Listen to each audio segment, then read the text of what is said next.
ఆయన ఏపీ ప్రజలందరికీ కూడా ఒక విషయం తెలియజేశారనమాట. తనపైన మీడియాలో వస్తున్నాయి గానీ, సోషల్ మీడియాలో వస్తున్నాయి గానీ, అస్సలు పట్టించుకోవద్దు, నమ్మవద్దు. అలానే తనని ఎవరో కొంతమంది కలవమని కోరగా వెళ్ళి అక్కడ కలవడం జరిగిందట. ఇక అంతకుమించి అక్కడ ఏమీ జరగలేదట. పొద్దున మనం వీడియోలో చెప్పిందే నిజమైంది చూసారా? ఆ తర్వాత వీళ్ళందరికీ అంటే మెంబర్ ఆఫ్ పార్లమెంట్‌గా ఆయనకి ఈయనకి ఎంపీకి పార్లమెంట్ సమావేశాల్లో హాజరు కావాల్సినందున స్టేషన్ బెయిల్ ఇచ్చేశారట. నిజమే, మరి స్టేషన్ బెయిల్ అలా ఇచ్చేస్తారు కదా. ఇప్పుడు పార్లమెంట్ సమావేశాలకు హాజరవుతారనమాట. మరి పార్టీ అధిష్టానమేమో చాలా సీరియస్ అయిపోయి ఆయన మీద షోకాజ్ నోటీస్ తెలియజేసిందట. షోకాజ్ అంటే ఏమని షోకాజ్, ఏ రీజన్ చెప్తారు అంటే మీడియాలో వచ్చిన కథనాల మీద చెప్తున్నారా, లేకపోతే ఎస్పీ గారు ప్రకటించిన దాని మీద చెప్తున్నారా? మన మిత్రులు ఒక ఆయన చాలా ఆవేశంగా, బ్రదర్ ఇక్కడ ఉన్నది తెలంగాణ ప్రభుత్వం, రేవంత్ రెడ్డి ప్రభుత్వం, అది ఎవరిని వదలదు అని వెంటనే రెస్పాండ్ అయ్యారు. సంతోషం, నిజమే. కానీ మనం చెప్పినట్లుగా పరిణామాలు జరుగుతున్నాయా లేదా పాపం ఆయన ఆలోచించుకుంటే బెటర్ అనమాట. ఎందుకంటే గతంలో ఒక ఎమ్మెల్యే కుమారుడు ఇలానే దొరికితే బాధితుడిగా భావించి ఆయనని పాపం అడిక్షన్ సెంటర్కి పంపించేశారు. పైగా మనకేంటో ఆ సెక్షన్స్ అవి ఏమీ తెలియదా నీకు అని మనకు శుద్ధులు చెప్పే ప్రయత్నాలు కూడా చేశారు. పలానా దానికి అలవాటు పడితే బాధితులుగానే కనుక చూసినట్లయితే ఇంకొక 2 చండాలమైన అలవాట్లు ఉన్నాయన్నమాట. వాటిలో దొరికిన వాళ్ళు కూడా మాకు ఇది అలవాటు అయిపోయిందండి, మేము అవి లేకుండా బతకలేకపోతున్నామండి, కాబట్టి మమ్మల్ని సంస్కరించండి అన్నారనుకోండి, ఎలా ఉంటుంది?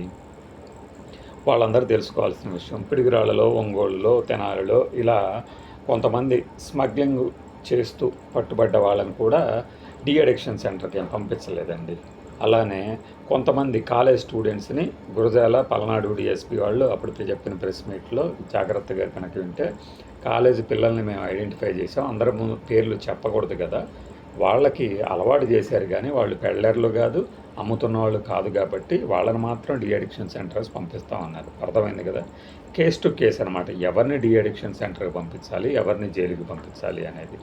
సరే, ఈయన ఈ అమాయకులైన అంటే ఈ రాత్రి నుంచి జరుగుతున్నటువంటి ఆ ఫామ్ హౌస్లో అమాయకంగా బుక్ అయిపోయినటువంటి ఈ ఎంపీ గారు ఏం చెప్తున్నారంటే, లేదు నేను అసలు ఏ తప్పు చేయలేదు, ఆ పదాలు కూడా ఉచ్చరించాలి ఆయన కూడా, మనం కూడా ఆ పదాలు కూడా ఉచ్చరించవద్దు, నేను ఏ తప్పు చేయలేదు, నన్ను నమ్మండి, మీరు కష్టపడేటట్టు ఒక పని కూడా నేను చేయను అంటున్నారు. కరెక్ట్, నిజమే.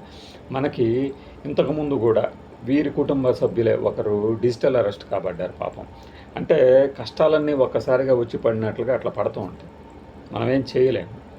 మనం దొరికాడు కాబట్టి వాళ్ళ మీద అన్నప్పుడు నేను గతంలో కూడా చెప్పాను, కొన్ని దుర్మార్గాలు కానీ కొన్ని ఇన్సిడెంట్లు కానీ మనుషులను బట్టి జరుగుతూ ఉంటాయి, వాటికి పార్టీలను ఆపాదించవద్దు మనం అని. అప్పుడు ఏమన్నారంటే, నువ్వు వైఎస్ఆర్సీపీ ఫాలోయర్వి, నువ్వు వైఎస్ఆర్సీపీ సపోర్టర్వి, అందుకని వాళ్ళని వెనక్కి వేసుకొస్తున్నావు అన్నారు.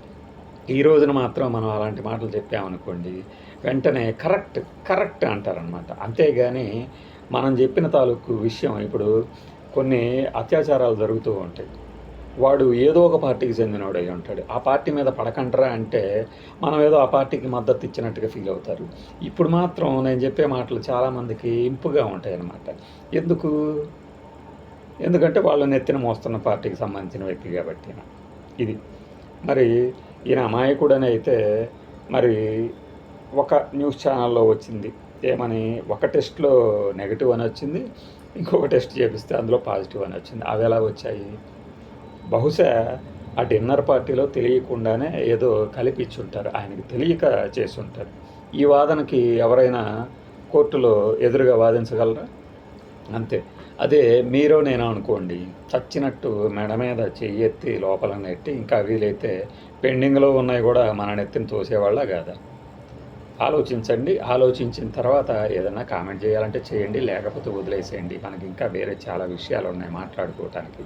అదనమాట సంగతి. ఆయన చెప్పింది నమ్మండి, మనకు వేరే గతి లేదు.